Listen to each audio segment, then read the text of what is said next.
They were the Pope's private militia and were called the Army of God that knew no border and had the power to build their own churches. The world was a permanent battlefield for them. The poor fellow soldiers of Christ and of the Temple of Solomon, also known as the Knights Templar.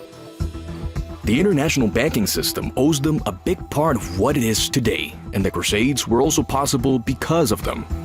The Templars were an organization that had existed for nearly 2 centuries in which great power was wielded by them. Who were, in fact, the Knights Templar? What did they actually do? And why did a king decide, in a single morning, to destroy them? The year is 1119. The First Crusade has been over for 20 years, and Jerusalem is in Christian hands.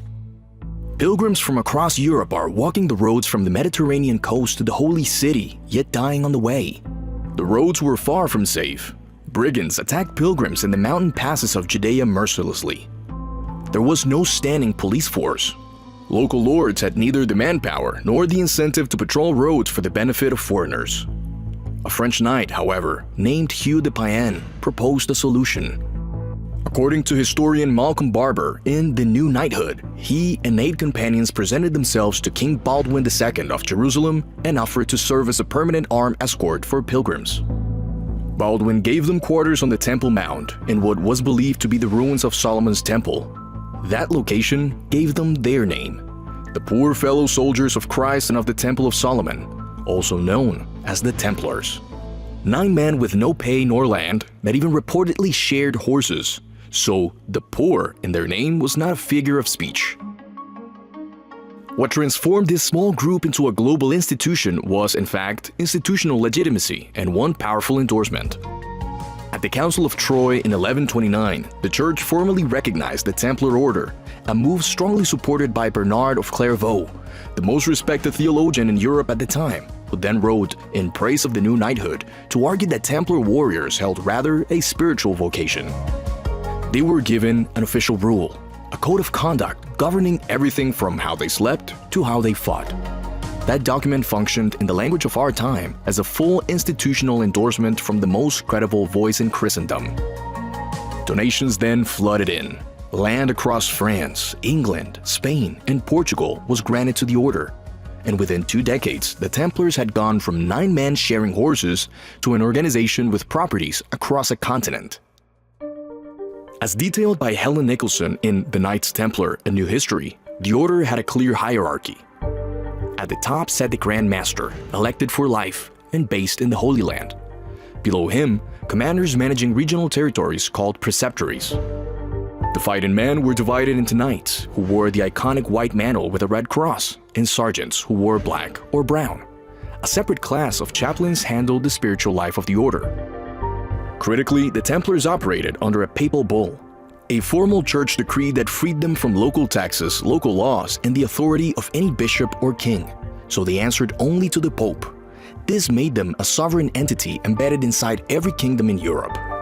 By the mid-12th century, the Templars held castles throughout the Holy Land and commanderies across France, England, Aragon, and Portugal.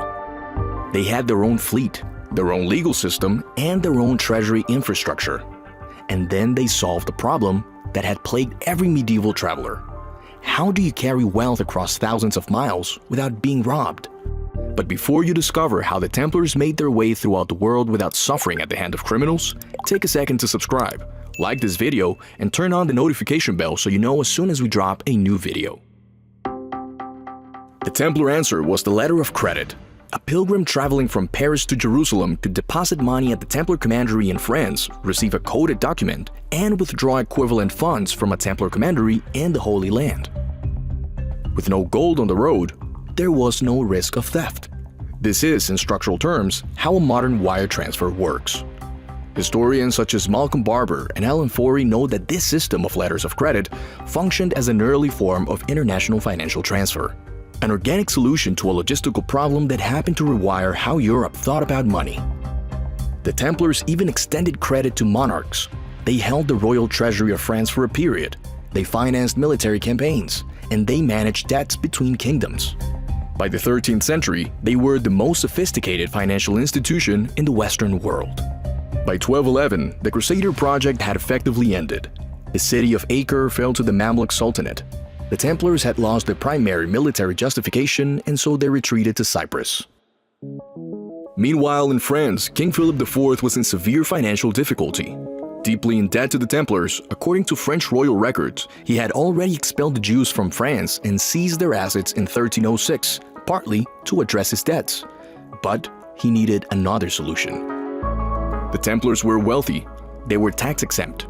They operated a parallel power structure inside his kingdom, and they could not be compelled by royal authority alone. Philip, however, moved through church channels. He pressured French Pope Clement V, based in Avignon, to sanction an investigation. On the morning of October 13, 1307, the arrest began simultaneously across France. The charges, extracted under torture, according to trial records compiled by Conrad Schott-Miller and later analyzed by Malcolm Barber, included denying Christ, spitting on the cross, and worshipping an idol called Baphomet. Most historians today regard these confessions as products of duress.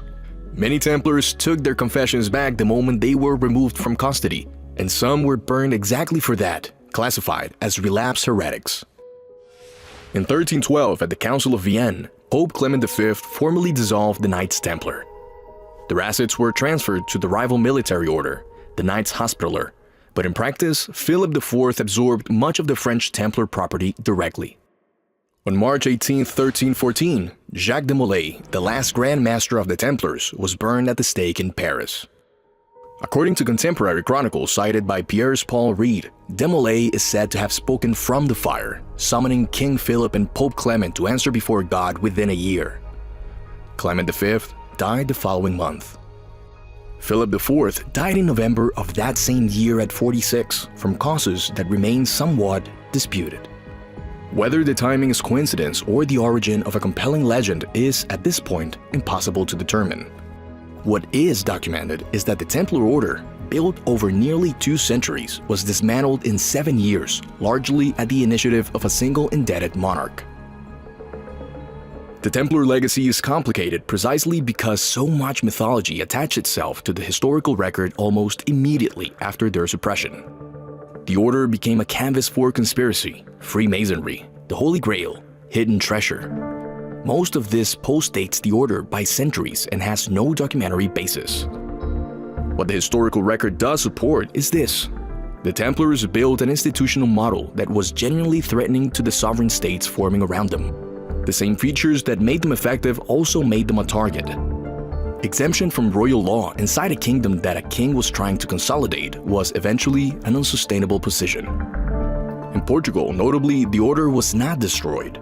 It was reorganized under a new name, the Order of Christ, and continued operating.